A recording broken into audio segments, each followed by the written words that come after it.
अस्सलाम वालेकुम नाज़रीन, आपको आज की सबसे बड़ी और अहम ब्रेकिंग न्यूज़ से आगाह करते चलें। आप सब जानते हैं शाहीन शाह अफरीदी आईसीसी टी20 वर्ल्ड कप 2022 के फाइनल मैच में इंग्लैंड के खिलाफ इंजरी का शिकार हो गए थे।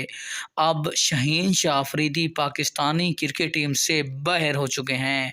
पहले भी शाहीन शाह अफरीदी अपना इलाज करा चुके हैं, लेकिन कैच पकड़ने के बाद एक बार फिर शाहीन शाह अफरीदी की टांग में इंजरी हो गई, जिसके बाइस अब वो पाकिस्तानी क्रिकेट टीम से एक बार फिर बाहर हो चुके हैं।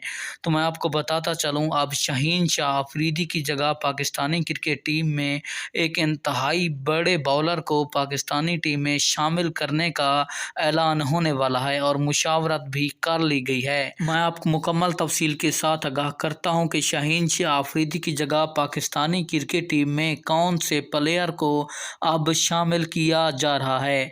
तो उससे पहले वीडियो को लाइक और चैनल को सब्सक्राइब लाजमी कर दें, ताकि आपको हमारी नई वीडियो का नोटिफिकेशन सबसे पहले मिलता रहे। आपको बताते चलें, तफसीलात सामने आ रही है कि शाहीन शाह अफरीदी अब मुकम्मल तौर पर अनफिट हो चुके हैं, क्योंकि वह मज़ीद तकरीबन 6 माह तक पाकिस्तानी क्रिकेट टीम में नहीं खेल सकेंगे। अगर वो मुकम्मल तौर पर सेहतयाब हो गए तो फिर चांस है, लेकिन शाहीन शाह अफरीदी की टांग का मसला है, तो ये इंतहाई मुश्किल और पाकिस्तानी क्रिकेट टीम के लिए एक डरावना ख्वाब बन सकता है। अब यही खबरें सामने आ रही है कि शाहीन शाह अफरीदी की जगह मोहम्मद आमिर को टीम में शामिल किए जाने का इम्कान है।